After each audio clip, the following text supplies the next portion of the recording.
Firstly, welcome back, and welcome to those who are new, and welcome to people who are on Zoom, who are going to learn, unfortunately, that they're now going to take a bit of a back seat, because now we're back to having people in the room, so it kind of changes the dynamic somewhat. Just something to be aware of. So if you've got the book in front of you, we're going to be on page 26. That's the page numbers at the bottom of the page. I'm going to put it on the screen for the people who are on Zoom. So there we go. And we're about to start the 7th chapter of Tanya. Okay, so that means that we need to do a little bit of an introduction. Like, where are we? How did we get here? What are we talking about? What's the subject at the moment? And all that kind of thing, so that you can get the full value out of the conversation. It's a little bit too classroom like this layout. We're going to have to do it differently next time. Go back to the table like we used to have it, right? So we're readjusting to the post-Zoom world. The other part of readjusting is that on the Zoom, it's very difficult to get feedback. But now that you're sitting here, please feel free. Questions, comments, let's try to keep it as live as possible. Okay, so what's the background? So the book of Tanya, and it's a really apt time for us to be resuming our Tanya Shir, because today was the 24th of Teves, which is the Yortzeit of the author of the Tanya, Rabbi Shneur Zalman, the first Rebbe of Chabad. So it's a tribute to him to learn Tanya on such an auspicious day. And the objective of this book can be summarized beautifully in a conversation that took place when Tanya was first produced, conversation with Rabbi Levi Yitzchak of Badichev. You know who he is? Rabbi Levi Yitzchak of Badichev. He was a great Hasidic master. And he was given a copy of the Tanya to peruse and to give his comments and his insights.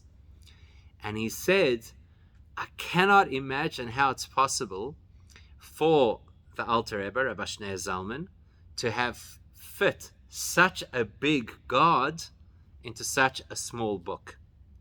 So that's like a little bit of an introduction to what this is. You know what they say about dynamite and small packages, or I guess in today's world would say the nuclear energy.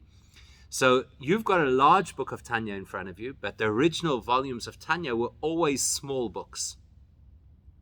And it packs a punch.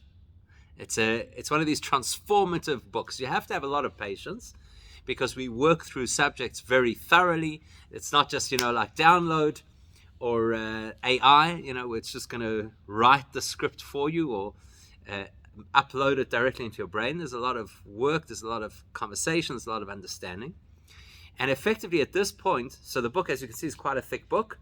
At this point, we're in the section where he's helping us to get a decent understanding of the dynamics that exist inside of ourselves.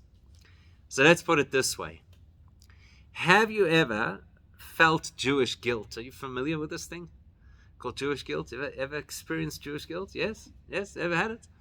Okay, so if your answer is no, we'll send you for psychological assessment, because you can't be Jewish and not have experienced guilt. The question is, what is the precipitator of Jewish guilt? Why do we feel so much Jewish guilt? No? Why do we feel so much Jewish guilt? Don't blame your mother. That's a conversation with somebody else, right? Why do we feel so much Jewish guilt? Well, one reason, I don't know if you have a suggestion. You have a suggestion? One of the reasons, huh? So one of the reasons is because without recognizing it, without identifying it, there's actually a little bit of a disconnect between who we are on the inside, which is basically who we want to live like, and then who we actually live like. That's one of our big conflicts as people. So we have this ideal in our minds of who we think we should be.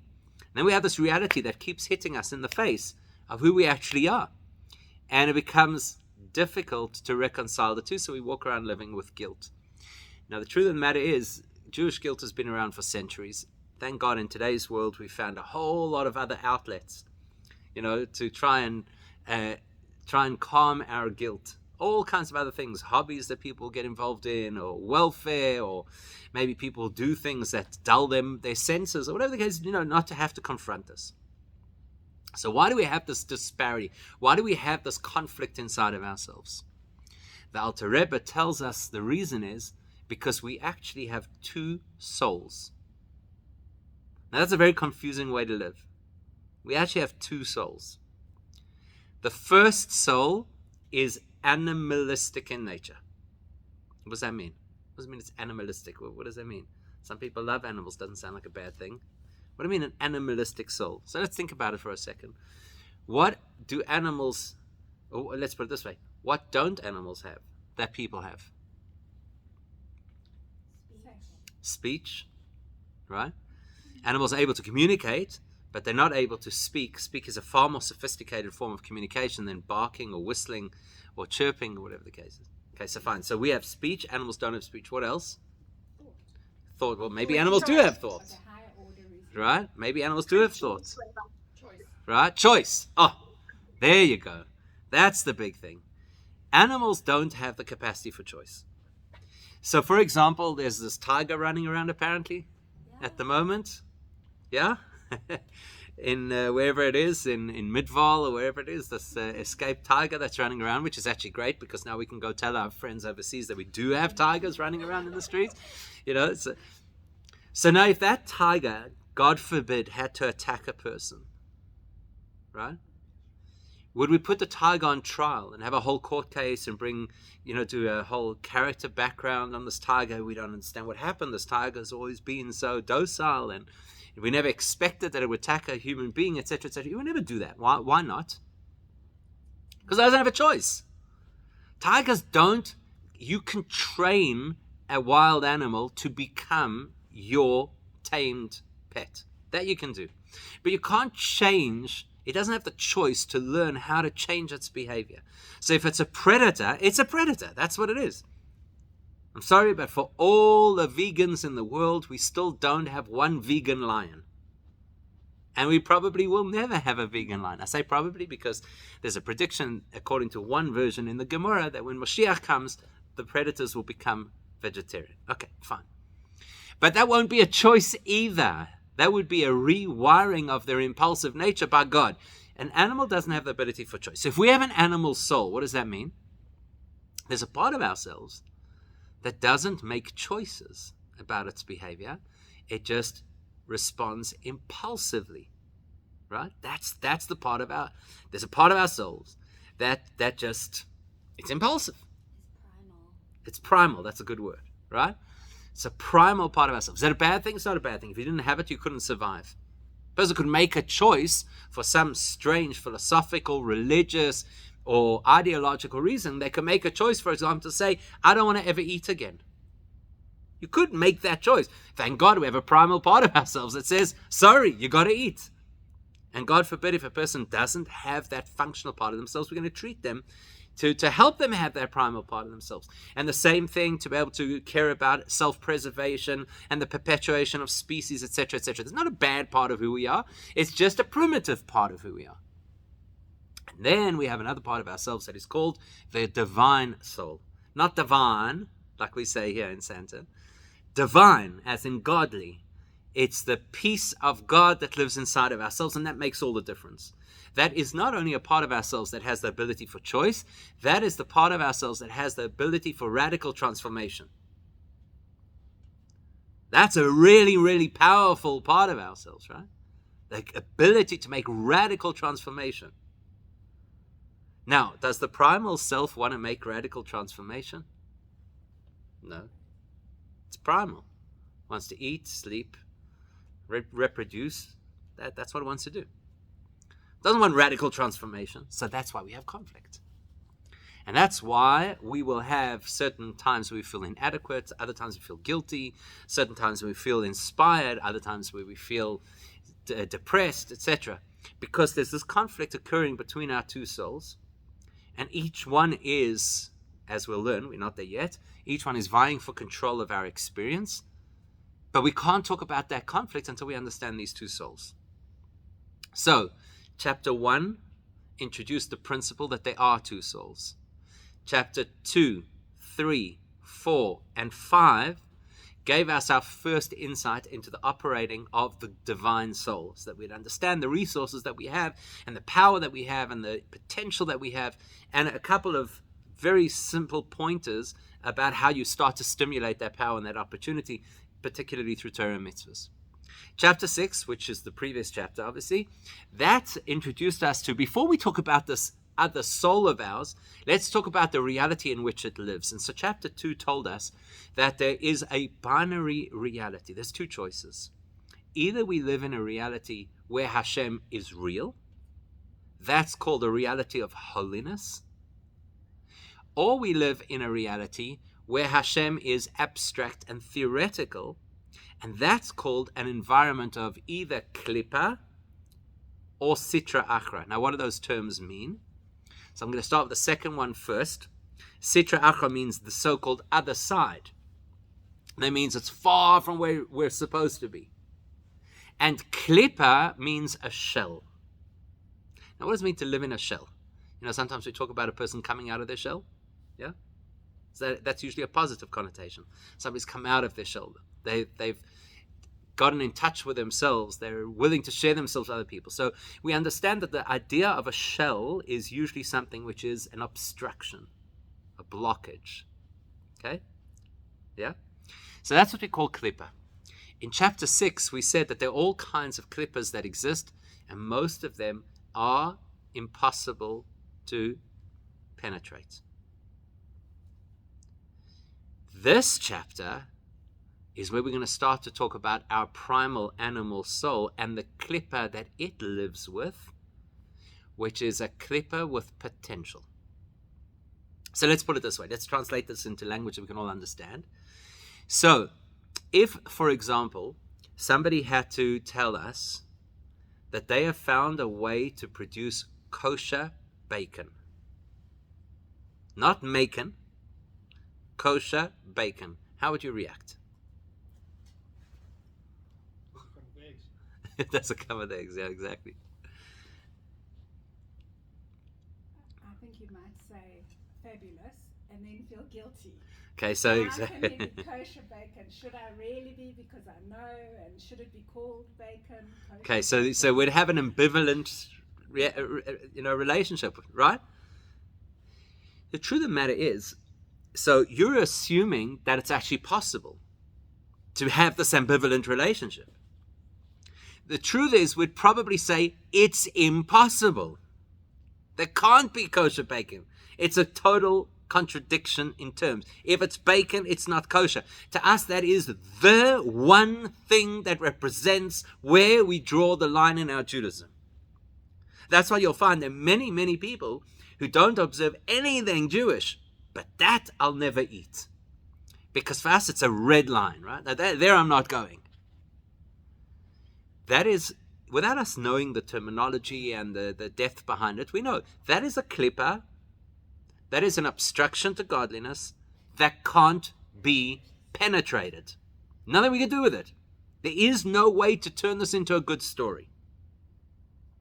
Let's use another example that might be a little trickier and at the same time maybe a little bit more relatable. So how's about a robber?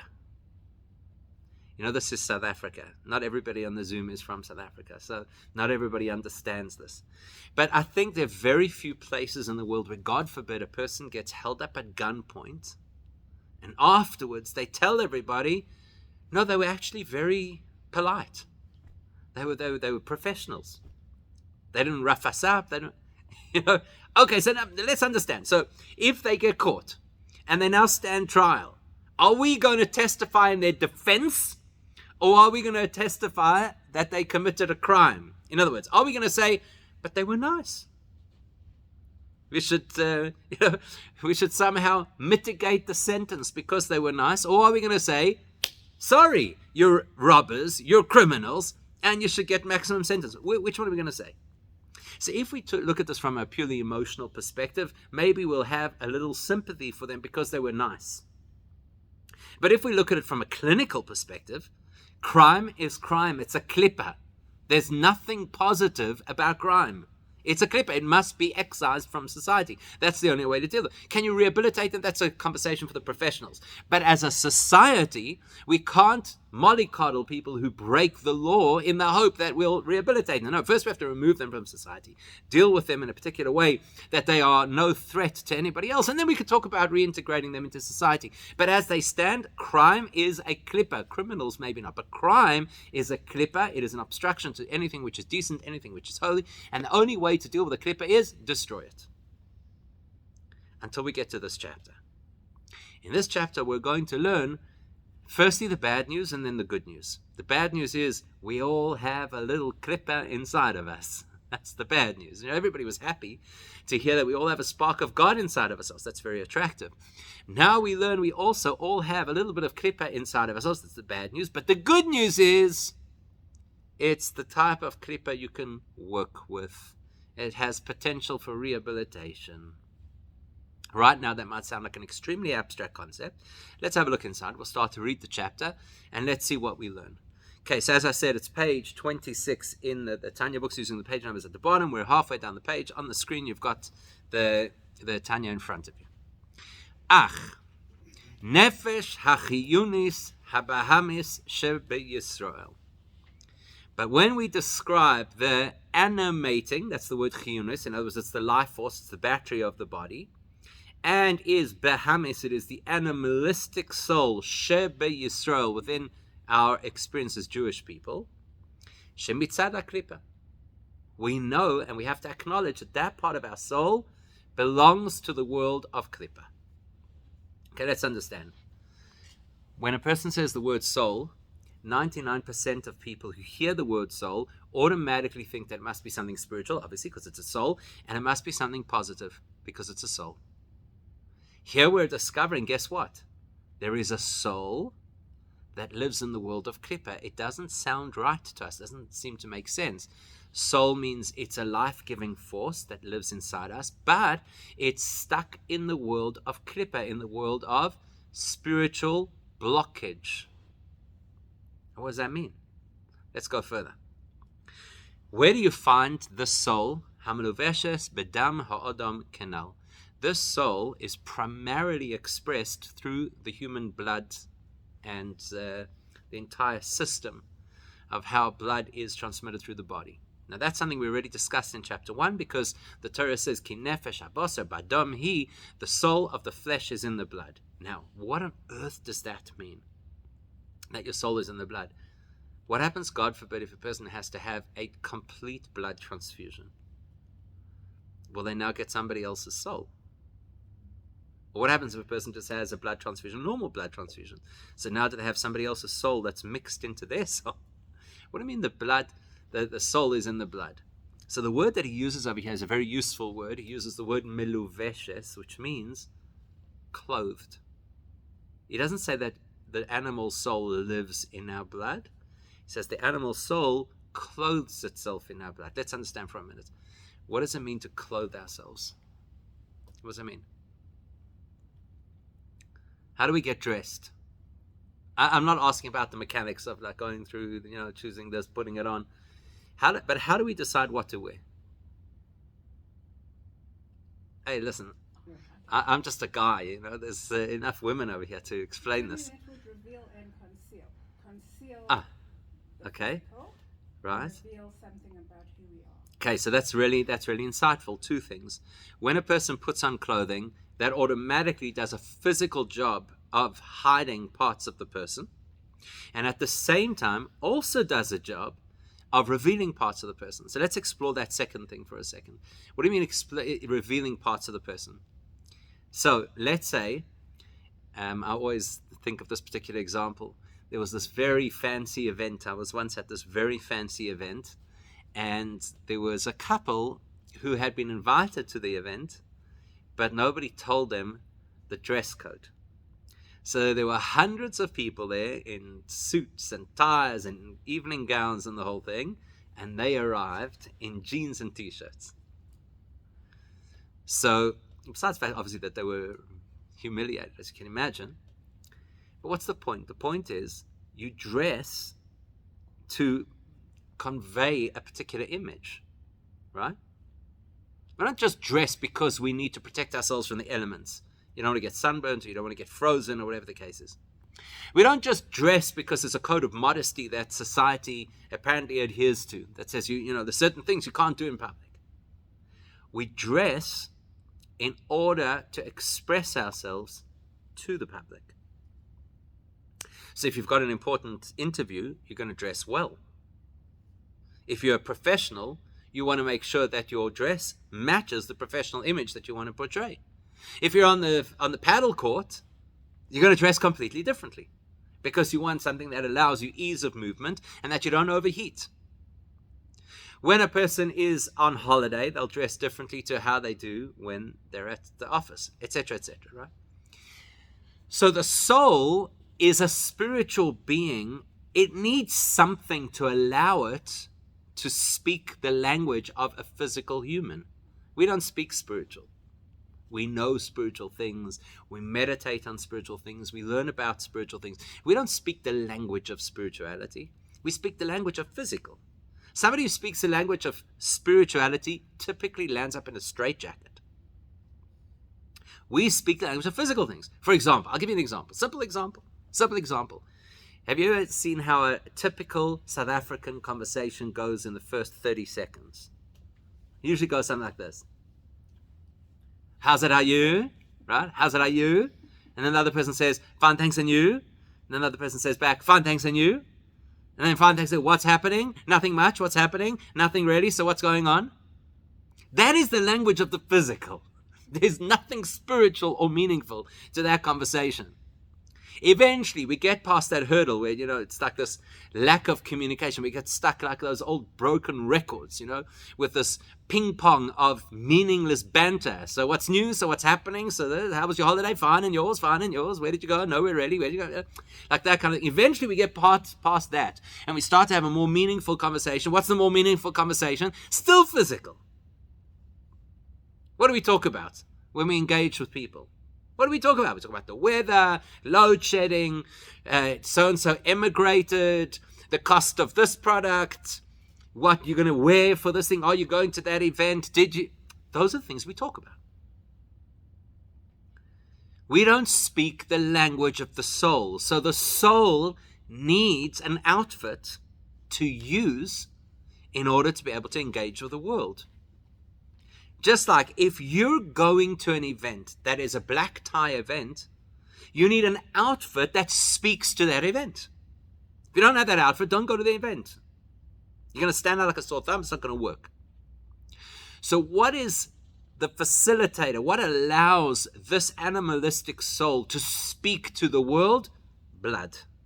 As long as there's blood flowing through a human body, that soul has a vehicle to live inside that human body. If there's no blood pumping through that human body, there's no more vehicle for that soul. That soul can't be held inside that body anymore. Doesn't have a means to be able to communicate, to be able to affect, to be able to do. So it's got to go somewhere else, and that we call death. When the blood flow can't happen, the soul can't be there. This particular soul can't be there. That's why we say miluveshes. It clothes itself in the blood. It doesn't live in the blood. It lives independently of the blood. But to be in the human, it's got to wrap itself up in the bloodstream in order to be part of the human. Because that's the one class of things we're going to talk about. It's the most important that we're going to speak about, our own primal animal soul. What happens when a person dies? What happens to the animal soul? So what happens to the animal soul when a person dies? It's a very intriguing question. What happens to the animal soul? And there is some debate as to whether or not it has a life beyond the body, or if it no longer has a vehicle through which it could actually live, does it still have a means to continue living? Okay, it's a very interesting conversation, and it's a little bit beyond perhaps what we're going to deal with over here. But it's a great question and something to think about. Let's look at the next category of who the partners are of the animal soul, meaning to say, who lives a similar life to the animal soul. Listen to this. Unefashos, behemois, v'chayos, v'oifos, v'dogim, tahorim umutarim b'achila. What lives in the same world, the same category, the same spiritual spectrum as our primal animal soul is the soul of real animals. or birds or fish that are kosher. In other words, we're defining over here that there's a different type of a soul in a kosher animal than what there is in a non-kosher animal. That's interesting, right? Wouldn't have thought of it in those terms. And we'll explain why as we go through this chapter. Likewise, likewise, the same would apply to the soul of anything that is either in the plant kingdom or in the mineral kingdom that is kosher. In the previous chapter, we spoke about the souls of animals and of plants that are not kosher. We did not speak about minerals that are not kosher because there's no such thing. There's nothing in the inanimate world that is not kosher. Isn't that interesting? Why is it so interesting? Why is it? What's that? I don't know, would we eat it? Of course we eat it. Salt, Stone. water, Because it doesn't have right? the same Anything. animal So isn't that interesting? Why is it so interesting? Because as developed life forms go, the inanimate world are the least developed life forms. And basically what we do is this. We split life forms into 4 groups: inanimate, plant, animal, and human. And what distinguishes the one group from the other is sophistication. So what can an inanimate thing do? Nothing. It cannot do anything. It can only be. So soil can only be. A rock can only be. Water can only be. The reason that water moves is not because water is animated. It's because there is an incline and the water is pulled by gravity down that incline. There's nothing inside the water that's saying, ooh, let's go there. Right? Plants grow. Inanimate things don't grow. They don't get bigger. They don't develop. They don't mature. They don't have cell division. So the plant kingdom is a step beyond. That's more sophisticated. It has the ability to grow. Not only to grow, but to propagate. Plants produce more plants. Right? No mountain had baby rocks, despite what we may have been told by our parents when we were on hikes. Right? Animals, not only do they grow and propagate, but they form social structures, and they have a certain level of intelligence, and they have a certain level of communication. And most interesting for our conversation, a stone cannot move at all. A plant can only move within the range that its roots will allow it, because if it's moved from its place of sustenance, it will die. But an animal can migrate. You could have birds that fly for thousands of kilometers, whales that swim for thousands of kilometers. You can have the great migration of the Serengeti. So animals are much freer beings, and of course humans are the most sophisticated of the lot, because we have the ability to innovate, we have the ability to change our reality, to make choices, and to think abstractly, which none of them can do. Isn't it interesting then that in the least sophisticated strata of life, nothing can be non-kosher? Interesting. You wouldn't think that. You would think the lower something is, the more likely it is to land up in bad places. Isn't it interesting that the mineral kingdom is the one that can never have anything that's real klippa? How fascinating is that? The more we learn about the mineral world, by the way, in Jewish mysticism, the more we discover that what appears to be the most primitive is actually the most powerful. But that's not for now, just something to think about. And 2 examples that illustrate the point. Nothing can survive without water. Okay, oxygen is also inanimate, right? And nothing can survive without soil. Go have a look at the nice, lovely pictures coming from Mars. Right? Can't survive, no water. So the soil is not proper soil, it's just this arid sand. Okay, but I don't want to get caught up in that, but listen to what he says next.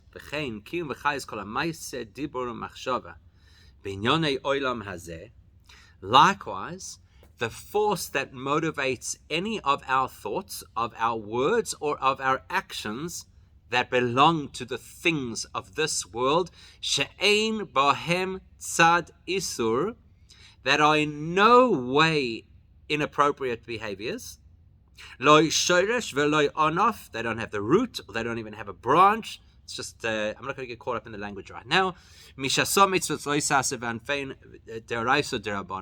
There's nothing whatsoever about them that is a transgression in Judaism, not a Torah-based transgression, not a rabbinic transgression. Rak she'enom l'shem shamayim, but they're not directed towards heaven. I'm going to read a little bit more, and then we'll unpack what this is. El ratzon aguf v'chefza v'savosoi, but rather these are things that are just what the human body wants to fulfill for itself, and what the human body desires, and even things that are absolutely required for human sustainability. But the person doesn't have a higher purpose to serve Hashem through their bodies. Okay, let's understand what we're talking about here, because this is really interesting, this conversation.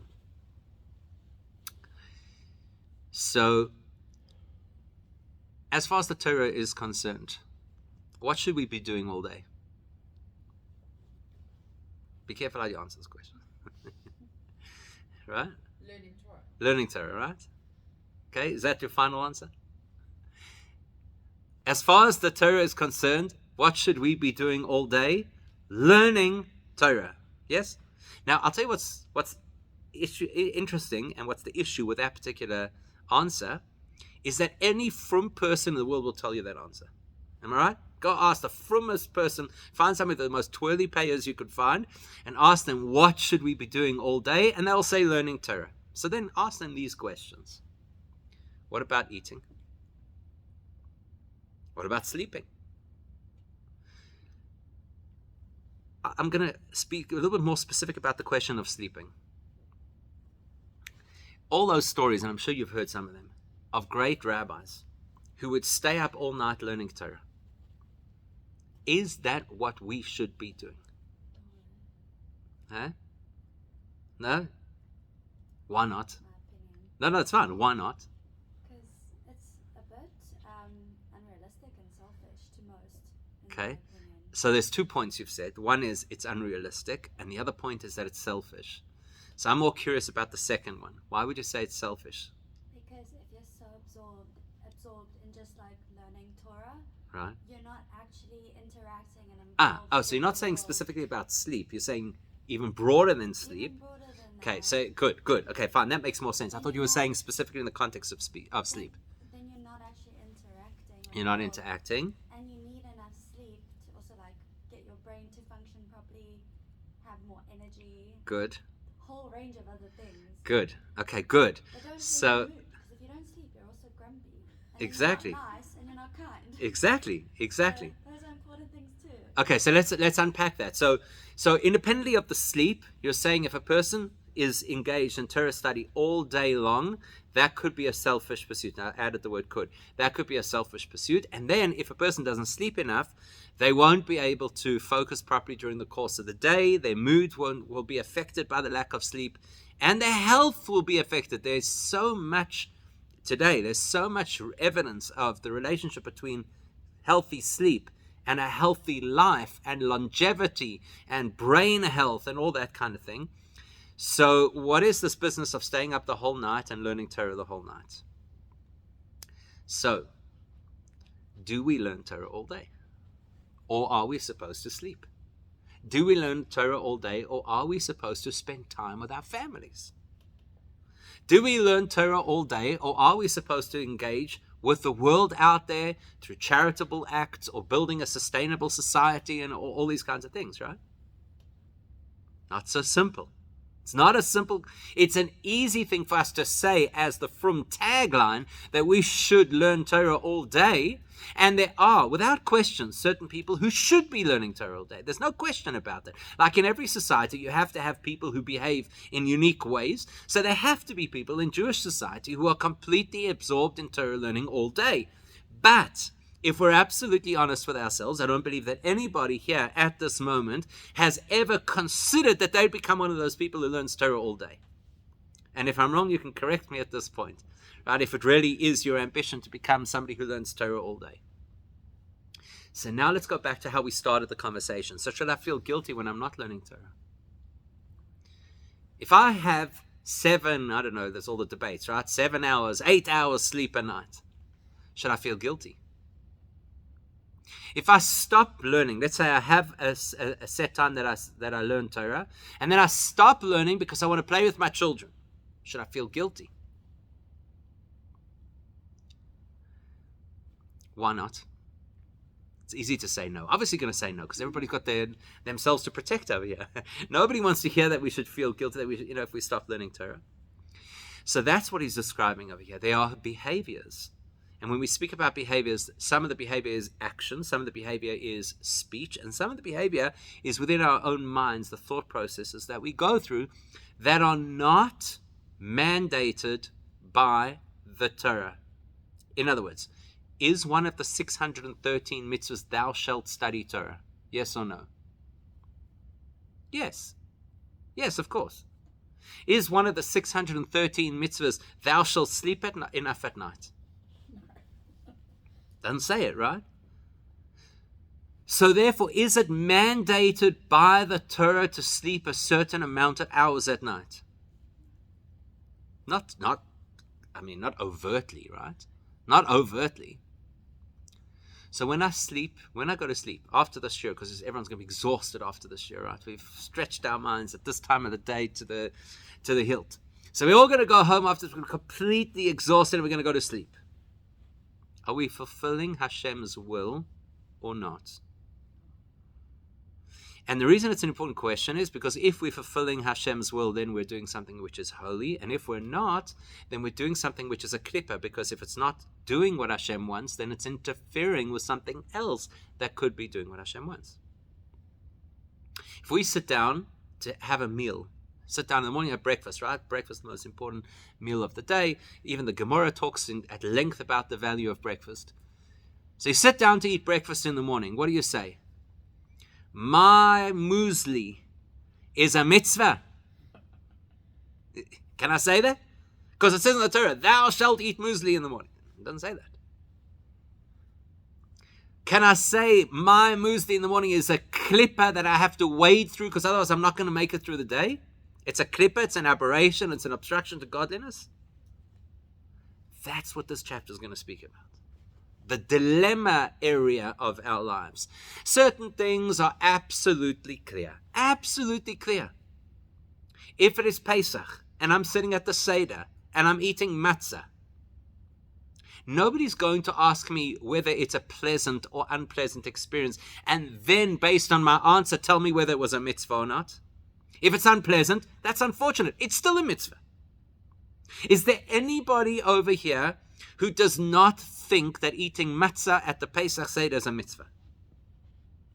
I know every single year, and I'm sure it happens in your house as well, there's at least one chacham at the Seder who says, I love matzah. I eat matzah the whole year. I say, really? You eat matzah the whole year? Do you also eat matzah the whole year, leaning to the left, trying to devour the official quantity that you have to have in the time frame that you're supposed to have it, without putting a drop of anything else on the matzah? No, you love matzah with peanut butter, with egg, with margarine or butter, whatever you put on them. That's what you love. Why do we eat matzah at the Pesach Seder? There's no doubt about it. Nobody's sitting there at the Pesach Seder, oh, I've waited the whole year for this opportunity. No, it's clear that it's a mitzvah. I'll give you another example that you could certainly relate to. A mother at her child's bris. Is there any doubt in her mind that this is a mitzvah? There is no reason other than the fact that it's our tradition that any thinking mother would allow this to happen. But that's clear. That's a mitzvah. Absolutely clear. Absolutely clear. Now, the next one, not going to be so comfortable, but it's equally clear. Speaking Lashon Hara. Is that allowed? I'm not asking if it's enjoyable. I'm just asking if it's allowed. Is it allowed to speak Lashon Hara? No. We think under the circumstances, but objectively, is it allowed? No. Stealing, is it allowed? No. It's clear. So let me ask you a question. How many times a day in the 24 hours of the day, how many times are you tempted to do something that is absolutely not allowed? Not that many. Not that many. No, none of, exactly. None of us is right and I say, I got through another whole day without killing anybody. I mean, parents sometimes, but, right? Nobody says, I got through the whole day and you can't believe what an amazing thing it is today. I did not commit adultery today. It doesn't come up. Let's be honest, it doesn't come up. How many times in the day do we have things that are absolutely clearly mitzvahs to do? Okay, so we'll maybe daven in the morning, the men will put on tefillin, we'll give some tzedakah. How many things? What do we spend 90% of our day doing? The iffy things. The things that are betwixt and between. The Torah doesn't say do. The Torah doesn't say don't.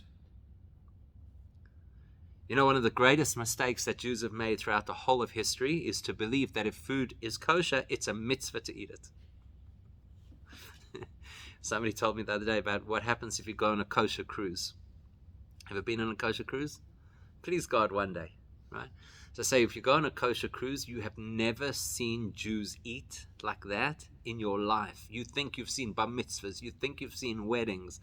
A kosher cruise, there's nothing apparently to compare. Just this gouging fest. People make the mistake of thinking if the food is kosher, it's a mitzvah to eat it. The Torah doesn't say, thou shalt eat kosher food. The Torah says the food that you eat shall be kosher. See the difference? So when I'm eating, it's not automatically holy, and it's certainly not automatically sinful. And that would apply to most of the activities that we do during the day, and that's what he's discussing over here. The ma'aseh dibur u'machshava sheloi laHashem heima. The vast majority of things that we think, things that we say, and things that we do that are not specifically directed to fulfill Hashem's purpose. Where does that fall on the spiritual scale?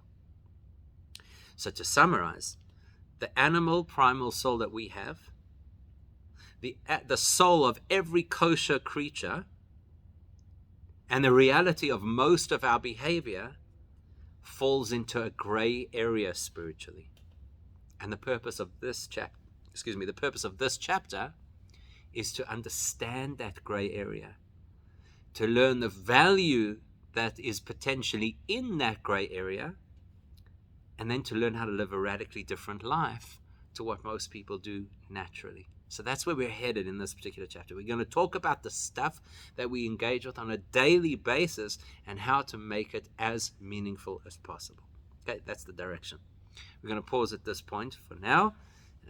Definitely welcome to ask questions.